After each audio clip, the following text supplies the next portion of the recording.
आज योगीराज सद्गुरू गंगागिरीजी महाराज यांच्या 178वा अखंड हरिनाम सप्ताहाची समाप्ती होती आणि याच निमित्त मुख्यमंत्री देवेंद्रजी फडणवीस, वैजापूर तालुक्याचे आमदार रमेश बोरनारे सर, नेवासा तालुक्याचे आमदार विठ्ठल लंगे पाटील तसेच राधाकृष्ण विखे पाटील हे सर्व आज सप्ताहाला उपस्थित होते. तर जय श्रीराम मित्रांनो, आज मस्त सकाळी सकाळीच आपण सप्ताहाला चाललोच होतो. इथे येऊन पाहतो सगळीकडे फुल पोलीस प्रोटेक्शन होतं आणि सगळीकडे नुसते पोलिसाच्या गाड्या आणि इथं हेलिपॅड होता. येऊन पाहिलं तर भरपूर पब्लिक आलेली होती आणि अजून मुख्यमंत्री त्यांना यायला टाइम होता. मग डायरेक्ट दर्शनाकडे गेलो. मग मस्त दर्शन बिर्शन घेतले आणि आपल्याला रांगोळी एकच नंबर आवडली बरं का. मग आलो आपल्या प्रतीक भाऊकडे, त्यानं मस्त जत्रा स्टॉल बिल टाकेले. मग काय एक चहा घेतला आणि तेवढ्यात हेलिकॉप्टर आलं. मग आपण डायरेक्ट 120च्या स्पीडनं त्यांचा येणार जो ताफा होता त्याच्याकडे आलो आणि भरपूर मोठा ताफा आणि सिक्युरिटी होती बरं का यांना. मग यांचा सत्कार आणि ते भरपूर वेळ चालणार होतं. मग काय मध्ये जाऊन मस्त एक ब्लॉग घेऊन टाकला.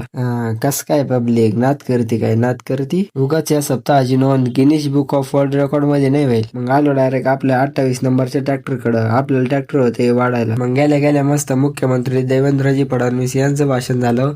मग राधाकृष्ण विखे पाटील यांचं भाषण झालं आणि मग आमदार रमेश बोरनारे सर यांचं आणि मग विठ्ठल लंगे पाटील यांचं. मग मस्त सर्वांचे भाषण झाले आणि मग फुगडी चालू झाली. आपला फोन काय एवढा भारी नसल्यामुळे तुम्हाला काही स्पष्ट दिसत नसेल, पण थोडं व्हायला दिसत असेल कारण अंतर भरपूर होतं हो. आणि हा सप्ताह पुढच्या वर्षी करायसाठी भरपूर लांबून मागणी आलेली बरं का. मग मस्त प्रकारे सगळा कार्यक्रम आवरत आलता. म्हणलं मग चला आता हेलिकॉप्टर कुंदवलो आणि इकडे आल्या यांचा सगळ्याचा ताफा चालू झाला. मग मस्त हेलिकॉप्टर चालू झालं आणि 120च्या स्पीडने दमादमानं वर गेलं आणि मग स्पीड घेतली. आणि मुख्यमंत्री एकनाथ शिंदे साहेब पण येणार होते, पण काही अडचणीमुळे ते नाही आले. मग मस्त हेलिकॉप्टरला टाटा बाय बाय केलं आणि आलो डायरेक्ट आपल्या पंक्तीकडे. आणि आज शेवटच्या दिवशी म्हणजे काल्याच्या दिवशी बुंदी आणि चिवड्याचा महाप्रसाद असतो. मग मस्त त्याचा लाभ घेतला आणि निघालो लगेच घरी. मग आता घरी तर जायचंच होतं, पण आपल्याला त्या ऋषीच्या मंदिराकडे यायचं होतं शनेश्वरच्या, ते राहिलं होतं. मग आज इथं दर्शन बिर्शन घेतले आणि मग घरी निघालो.